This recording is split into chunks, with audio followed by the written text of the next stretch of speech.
अस्सलाम वालेकुम। प्रोग्राम के साथ मैं हूं तमीना अमान और हमारे साथ मौजूद है सीनियर सहाफ़ी कामरान साकी साहब। वेलकम कामरान साहब। जी शुक्रिया।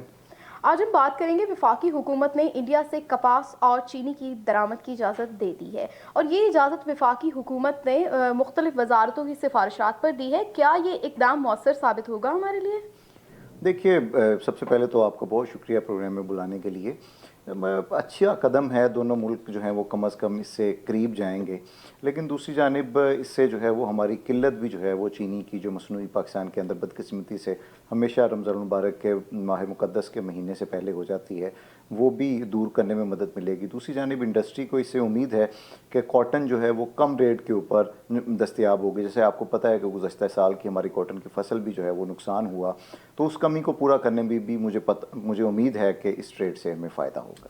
लेकिन हमारी हुकूमत अपनी शुगर मिलों को बेहतर बनाने पर जोर क्यों नहीं देती?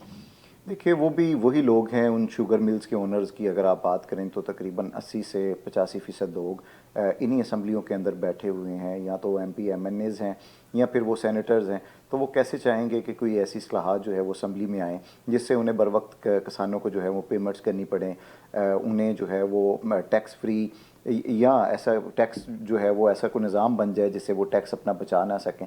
वो कैसे बना सकते हैं? उनके अपने इंटरेस्ट और मफादात इससे वाबस्ता हैं। वो तो चाहते हैं कि शॉर्टेज रहे मसनूई, और जब कीमतें जो हैं वो आसमान की बुलंदियों को छुएँ तो अपने स्टॉक्स को मुख्तलिफ जगह पे जो उन्होंने कर रखा है लेकिन उसे हुकूमत निकालें। वक्त के जो दावे थे वो बहुत बड़े बड़े दावे थे कि हम किसी से कुछ नहीं लेंगे, हमारा सब कुछ पूरा होगा, ये वो। ये मतलब क्या हो रहा है अभी? तो मुल्क तो दिन ब दिन बदहाली की तरफ जा रहा है। मतलब ये क्या सूरत हाल है 70 मुल्क की? साल से हम कब तरक्की की तरफ गए और हमने अगली मंजिलें तय की? ये हर आने वाली हुकूमत ऐसे बुलंदोबाग दावे उसके मंशूर का हिस्सा हुआ करते हैं, और उसी की वजह से अवाम को शायद उन्हें चक्कर देना या चकमा देना आसान होता है और वोट लेना भी उनके लिए मुमकिन हो पाता है। ये हर हुकूमतें करती हैं। बहरहाल इस हुकूमत ने भी बड़े वादे किए और कोशिश थी और एक उम्मीद थी, लेकिन बहरहाल उस कदर इनकी कोशिशों के बावजूद या उनसे टीम नहीं बन सकी या वो मैनेज नहीं कर सके। तो अब वजारतों में भी तब्दीलियां हमें देखने को मिल रही हैं, लेकिन कोई मुझे खातर खा इससे भी कोई फ़र्क पड़ता नज़र नहीं आता। तो हिंदुस्तान से दरामद की इजाज़त क्यों दी गई? आपकी क्या राय है इस बारे में? देखिए, मैंने जैसे पहले अर्ज़ की कि हमारी कपास की अपनी फसल जो है वो ख़राब हो चुकी है और शुगर मिल माफिया जो है वो बड़ा स्ट्रॉन्ग है, तो इसके लिए बड़ा ज़रूरी था। आगे मैंने पहले भी जिक्र किया कि माह मुक़द्दस आने वाला है, वो करीब है।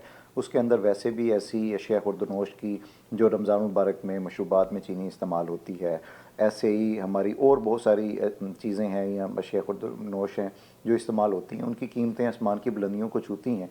तो इसके लिए बड़ा ज़रूरी था, और ऐसे ऐलान के बाद आप आज देखिएगा मार्केट के अंदर अगर चीनी पहले मैं फ़र्ज़ किया 100 रुपये मिल रही थी, तो अब आपको 90 रुपये 85 रुपये मिलना शुरू हो जाएगी।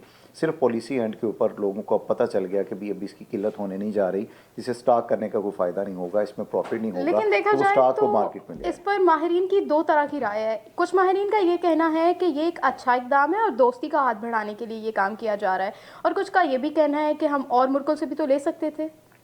देखिए, सबसे आपको सस्ती चीनी जो दस्तयाब होती है या कार्टन दस्तयाब होती है, वो उसका ज़रिया आपके पास इंडिया ही है, जो बाय रोड वहाँ से आपको ट्रेड आप ही जाती है। अगर ईरान की बात करें, अफ़गानिस्तान की बात करें, तो वहाँ उस तरह से चीनी और अगर ख़ास तौर पे कॉटन की अगर हम बात करें तो उसकी पैदावार उतनी नहीं है जितनी आपको इंडिया के अंदर ज़री रकबा मिल जाता है, और वहाँ पे काश्त होती है, और उनकी ज़मीन जो है वो कॉटन के लिए और केन के लिए, जिसे हम गन्ना कहते हैं, उसके लिए मौजू है। तो मेरा ख़्याल है कि इसमें कोई हर्ज नहीं है, मज़ाइका नहीं है। अगर लोग और दिल करीब आ जाएँ तो उसमें भी कोई हर्ज नहीं है। हमारा कोई ज़ाती लड़ाई उस तरह से इंडिया से वैसे भी नहीं है, ना वहाँ के बाशिंदों से है। पॉलिसी एंड पे है, हमारे उनके साथ इख्तलाफात जो मुसलमानों से वहाँ पे सलूक हो रहा है, और उसके साथ जो कश्मीरियों के साथ जुल्म और सितम रवा रखा जाता है, हमारे तो उस हद तक इख्तलाफात हैं। हमें को बॉर्डर्स खुलने से, हमें को ट्रेड शुरू होने से, इस पर किसी पाकिस्तानी को कोई इतराज़ मेरा नहीं ख्याल कोई होगा, और ना ही होना चाहिए। अच्छा, तो आपका क्या ख्याल है इन दो अजनास की दरामद के बाद पाकिस्तान और इंडिया की जो दरामद और बरामद है उसकी राह हमवार हो सकेगी? देखिए गुज़श्ता कोई एक माह से जो हम मनाज़र देख रहे हैं, जो ख़बरें देख रहे हैं, जो प्रेस रिलीज़ देख रहे हैं, जो उतार चढ़ाव देख रहे हैं, उससे तो ये लग रहा है कि दोनों ममालिक करीब आना चाहते हैं और कोई सुपर पावर या कोई प्रेशर इन्हें करीब लाने पे मजबूर कर रहा है। और ये मुझे भी उसी की एक हद तक कड़ी भी लगती है, गो कि ये बहुत अच्छा फ़ैसला है और इसके ऊपर शक करना ज़्यादा मुनासिब भी नहीं है, लेकिन कोई उसी की कड़ी लग रही है। अगर ट्रेड खुलती है तो दोनों तरफ फ़ायदा है, सिर्फ हमें नहीं पुराने फ़ायदा। वक्तों में नवाज शरीफ साहब जब कुछ ऐसा इकदाम करते थे तो उन पे तो एक सवालिया निशान उठ जाता था, तो इमरान खान साहब पे क्यों नहीं उठा? देखिए, जब उन पे भी यकीनन तनकीद हो रही है, सोशल मीडिया बड़ा भरा पड़ा है। ये काम आप करेंगे तो तनकीद होगी ना, अगर आप घर में बैठे रहेंगे तो फिर तनकीद नहीं होगी। अगर आप पुल सड़कें बनाएंगे तो कुछ काम तो हो रहा है ना, चाहे आप उसका सरिया खुद खा रहे हैं या आप इल्ज़ाम लगाएं कि जी इतने साल बंद फैक्ट्री से ये अभी तक आ रहा है, वो एक अपनी जगह पे है। लेकिन अवाम जो आम आदमी है उसे तो रिलीफ मिले किसी बहाने। आप इल्ज़ाम जिस पे मर्ज़ी लगाएं, उसे को फ़र्क नहीं पड़ता। वो तो पाकिस्तान बनाने वाली टीम और उसके बाद वालों पे भी बहुत सारे इल्ज़ाम लगते रहे। तो उसका ये मतलब तो नहीं कि खुदा न खास्ता कहीं पाकिस्तान की ज़रूरत नहीं थी या इसे बिला वजह बना दिया गया। अब भी अगर कोई तनकीद करना चाहे तो करे, लेकिन आवाम को एट दी एंड रिलीफ किसी न किसी बहाने ज़रूर मिलना चाहिए। जब भी कोई बात बनती है तो इमरान खान साहब यू टर्न ले लेते हैं, रिलीफ कहाँ से देते हैं आवाम को? पहले मुझे ये बताएं, महंगाई उरूज पे है, रिलीफ कहाँ से मिल रहा है? जब कोई बात आती है आए रोज़ उनके वज़रा तब्दील हो जाते हैं और यू टर्न लेना उनका मामूल बन चुका है, और इस तरह जिस वज़रा की कारकर्दगी ज़रा सी बेहतर होती है या नहीं बेहतर होती उस पर वो वज़रा को तब्दील कर देते हैं। ये यू और टर्न वाला मतलब ये मामला क्या हर मामला जगह है? पे है। ये कोई इमरान खान का सिर्फ मामला नहीं, वो बेचारे बदनाम हो गए हैं यू टर्न के हवाले से, वो एक अलग मामला है। आप अपनी मौजूदा पीडीएम को देख लीजिए, वही लोग हैं जो कहते थे कि हम फ़लाँ सड़क के ऊपर फ़लाँ, मैं नाम नहीं लेता किसी सियासतदान का, उसे घसीटेंगे, फ़लाँ को फ़लाँ कटहरे के अंदर लेके आएंगे। अब वही आपस में चाय भी इकट्ठे पीते हैं और फिर अचानक पता चलता है कि वो पीडीएम जो है वो इख्तलाफात का भी शिकार है। ये हर जगह पे होता है और वक्त के ज़रिए नज़रिया ज़रूरत के ज़रिए ये सियासतदान हैं, क्योंकि इन्वेस्टमेंट करके इलेक्शंस में आए हैं। इन्हें कोई आम आदमी से उस तरह से कोई मफाद और चीज़ें भी नहीं हैं, और पीछे जो इन्वेस्टर बैठे हैं जो इन्हें लाने वाले हैं, वो उन्होंने अपने मफादात भी पूरे करने हैं और इनका वक्त भी पूरा करवाना है। तो ना सिर्फ ये हुकूमत बल्कि पिछली हुकूमतों के साथ भी ऐसे ही मामला रहे हैं। इस पर इंडिया ने एक मुस्बत रद्द-ए-अमल दिया है, और आपका क्या ख्याल है, वो इनका जो मुस्बत रद्द-ए-अमल है वो खुशाइन साबित होगा पाकिस्तान के लिए? देखिए, अगर तो आप कुछ चीज़ उन्हें बेच रहे होते और उनकी जेब से पैसे निकल रहे होते, यानी कि पाकिस्तान के पास आ रहे होते, तो उन्हें शायद कोई मसला होता। अब तो उन्हें पैसे कमाई का मौका मिल रहा है, जहाँ पे किसानों के लिए वहाँ पे मसाइल मौजूद हैं, वो एक 2-3 माह से सड़कों के ऊपर मौजूद हैं। वहीं अगर उनसे अजनास जो हैं उनकी ज़रिए, जैसे कपास है, गन्ना है, आलू है, वो अगर आप अच्छे मुनासिब रेट के ऊपर ख़रीद लेंगे तो उन्हें क्या तकलीफ़ होगी, और ना ही होनी चाहिए। बल्कि एक ज़र मुबादला की सूरत में उन्हें पैसे भी जो है वो वहाँ पे बच रहे हैं, उनके किसान और लोगों को रोज़गार भी उसे मिल रहा है। ट्रेड की सूरत में वहाँ पे ट्रक, ट्रांसपोर्ट, मुख्तलिफ लोगों को लोडिंग करने वाले से लेके वहाँ पे टैक्स और टूल्स जहाँ से वो ट्रक और चीज़ें गुजरनी हैं, तो हुकूमत को तो पैसे मिल रहे हैं, तो उसे किस किस्म की और खामखा क्यों तकलीफ़ हो सकती है। अच्छा, तो इसका मतलब आप ये कहना चाह रहे हैं कि इससे दोनों मुल्कों के मसाइल हल होंगे? मसाइल तो नहीं हल होंगे, इससे कौन सा चाइल्ड लेबर ख़त्म हो जानी है वो तो कॉटन ज़ाहिरी आने से, बात है, लेकिन ये जो लेकिन छोटे-छोटे दोनों के मसाइल आपस दरपेश में आ रहे मसाइल हैं, जो हैं, किसानों को आ रहे हैं, हमारे यहाँ जो किल्लत है और उनके यहाँ किसानों के मसाइल हैं, दोनों ये जाने थोड़े से फ़ायदा तो मसले है। थोड़े-थोड़े हल हो जाएंगे। दोनों तरफ फ़ायदा तो है, ये नहीं कि इसे को पाकिस्तान को नुकसान है, उन्हें नुकसान है। मैं तो आपके बात पे रद्द-ए-अमल दे रहा था कि वो ऐसा नहीं है, वो कैसे इनकार कर देते कि नहीं जी हमने आपको बेचना नहीं। ये कोई F-17 तैयारे थोड़ी हैं कि अमेरिका पाकिस्तान या इंडिया को कि नहीं जी अभी हम आपको नहीं बेचना चाह रहे। ये तो पैसे हैं, पैसे किसी को बुरे लगते हैं, मुझे दे दें अगर आपके पास ज़्यादा है। चलिए सोचते हैं इस बारे में भी। चलें जी, हम अपने नेक्स्ट क्वेश्चन की तरफ बढ़ते हैं और आपको बताते हैं कि कोरोना की तीसरी लहर ख़तरनाक हद तक पहुंच गई है, लेकिन लोग अभी भी एहतियात करने पर आमादा नहीं हो रहे। इसके बारे में क्या ख्याल है आपका? देखिए, यकीनन एहतियात करनी चाहिए, और मेरी नज़र में तो जितना हम पहली लहर के अंदर ख़ास तौर पे जब ज़्यादा था तो हम एहतियात कर रहे थे, अब उतनी एहतियात नहीं कर रहे। वहाँ पे अगर आप सोशल मीडिया को देखें या अपने हल्का अहबाब को देखें तो आपको बड़ी मुश्किल से एक आधा मरीज़ मिलता था और आप समझते कि शायद कहीं ये झूठ की कहानी है। गो कि अगर ये होती तो बड़ी अच्छी बात थी, लेकिन ऐसा नहीं है, ये हकीकत के अंदर एग्जिस्ट करता है। अब आप तीसरी लहर के अंदर देखें तो मुझे अच्छी तरह मालूम है कि मेरे अगर फेसबुक पे 5000 फ्रेंड्स हैं तो उनमें से हर 5वें, 6ठे, 7वें की पोस्ट जो है वो कोरोना पे है। किसी का खुदा न खास्ता भाई, बहन, वालिद, कोई ना कोई इससे ज़रूर जो है वो मुतासर हुआ है। तो इससे अंदाज़ा लगाया जा सकता है, आपको आप जिस सर्कल में भी रहते हैं, जिस इलाके में भी रहते हैं वहाँ से, कि इसकी शिद्दत जो है ये पहली 2 लहरों से ज़्यादा है। इसमें यकीनन हमें एहतियात करनी चाहिए और एहतियात ही वाहिद इलाज है।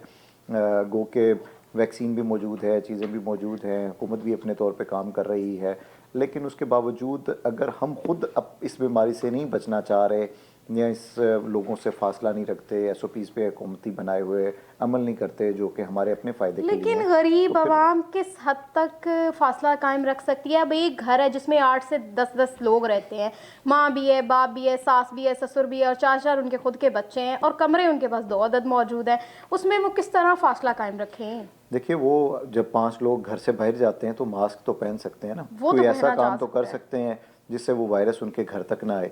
वो इसके बारे में कहा जाता है कि वायरस आपके घर नहीं आता, आप इसे घर खुद लेके जाते हैं।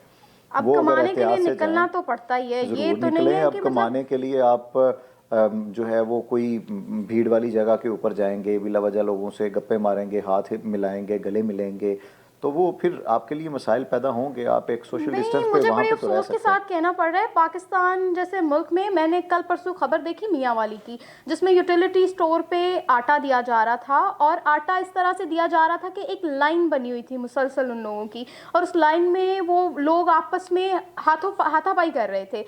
तो वो उसमें किस तरह अब एसओपीज को इसमें अब फॉलो मुझे ये करेंगे? वो बताएं मतलब वो कि हाथापाई कर रहे थे, वो इसके कोई अंदर उनको सस्ता, रोकने वाला नहीं था, कोई पुलिस मौजूद नहीं थी, कोई कानून के मैंने इदारे वाला आपको कोई कहा बंदा कि मौजूद नहीं था जो उन्हें रोकता। आप खुद मरना चाहें या अपने घर वालों को मारना चाहें तो उसमें रियासत या वो मुफ्त आटा बांटने वाला बेचारा क्या करे? उसकी नहीं, नीयत तो ठीक रियासत है, मुफ्त आटा, मेरी वो तो बात सुने, कम कीमत के कानून ऊपर। वाले इदारे कहाँ गए हैं? नहीं नहीं, पुलिस का इदारे क्या काम इदारे है? लाठी चार्ज करेंगे तो आप कहेंगे जी के गुर्बत के सताए लोगों पे लाठी चार्ज, आपको एक खबर मिल जाएगी। ऐसा नहीं होता। जब नहीं, जब मतलब तक चले आप, लाठीचार्ज नहीं कम से जरूरत कम नहीं ना थी करें, पास खड़े आपको, होके उन्हें एसओपी समझाई तो जा सकती है ज़रूरत ना। नहीं है। हर शख्स यहाँ पे बाशऊर है और उसे अपनी ज़िंदगी का ख्याल है। क्या अब बाशऊर जब है? आप 8-8 10-10 पढ़े लालच, लोग बाशऊर है? नहीं लालच, तालीम का कॉन्सेप्ट ही तालीम नहीं रह गया, तालीम का गरीब जो है लोगों ना में शऊर कहाँ से ताल्लुक बाशऊर नहीं है वो होता, लोग? तालीम का शऊर से ताल्लुक नहीं होता।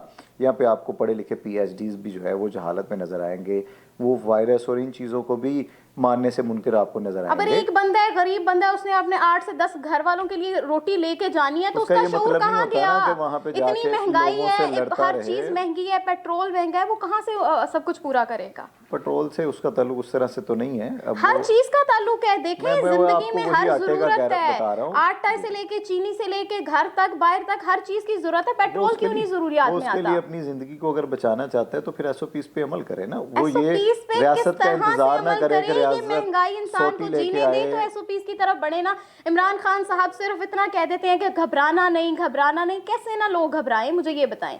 अब एक गरीब बंदा है, मरे लोग, ना, घबराए ना, तो क्या करे? अब जो लोग इसके ऊपर अमल नहीं कर रहे, अब रियासत तो उन्हें पाबंद नहीं कर सकती ना उस तरह क्यों से। नहीं कर अब वो सकते? रियासत होटल आसानियां बंद तो पैदा करती है, कर आप सकती है कहते हैं ना। लोगों के रोजगार खा गई नहीं है। नहीं, रियासत वो आपको आसानियां तो लाइन पैदा में कर लगाते सकती हैं, है आप ना। कहते हैं कि बुजुर्गों को कर रही है। रियासत आसानियां तो रियासत पैदा आपको कर सकती आसानी है दे ना। रही है। क्या आपने आसानी दे एक रही है? यूटिलिटी स्टोर वाला आपको चीनी कम कीमत के ऊपर नहीं, आटा यूटिलिटी कम स्टोर कीमत पे वाला दे रहा है। आटा दे रहा है, होटलों वालों नहीं को दे रहा है, वो उसको पूछने मैं वाला वो कोई नहीं है। वो आप खुद कह रही हैं कि वो दे रहा है ना उन लोगों को। होटलों को दे अब रहा है, लोग अपने अगर जो लाइन नहीं बना रहे, पसंदीदा लोग हैं उनको उसके दिया जा रहा दरमियान है आटा। मुनासिब फासला नहीं रख रहे, तो ये मुनासिब उनका फासला कसूर है। किसने? यूटिलिटी स्टोर वाले ने रखवाना है आके? ये उन्हीं लोगों ने करना है ना। नहीं, हुकूमत के इदारे, पुलिस किस यानी चीज आप का पैसा चाहते ले हैं रही कि है? सब कुछ ले रहे हैं, ये किस लिए हो रहा लोगों है? को वहाँ पे डंडे इतनी मारे तनख्वाहें, जाएं, लोगों को धूप के हर अंदर काम खड़ा डंडे से जाए, तो नहीं होता। लोगों मतलब को वहाँ पे मारा पीटा जाए, वो वहाँ पे एहतजाज करें, फिर एक हर खबर काम निकले डंडे आपके से लिए। नहीं होता कामरान साहब, हर काम डंडे तो से उन नहीं लोगों को होता। आप शऊर दें ना, उन्हें शऊर बताएं कि फासला रखना है, हमने मैंने देना है हाथ में शऊर। मिलाना। हाँ, एक आपका बंदा काम है, शऊर दे मीडिया का सकता काम है, है, मीडिया एक का काम बंदा है। कभी भी आप शऊर अपनी नहीं जगह दे के ऊपर सकता। अपना अपनी किरदार अपनी अदा जगह करें किरदार ना। अदा करना होगा, तो तभी आप मुल्क अपनी जाके जगह पे किरदार बेहतरी की अदा तरफ करें, आएगा। वो लोग ठीक हो जाएंगे, क्योंकि आपका उनसे राब्ता है, चले जी, आपको वक्त पता है हुआ उनसे। जाता है एक ब्रेक का और हम अपनी गुफ्तगू का आगाज यहीं से करेंगे और बढ़ते हैं ब्रेक की जानिब।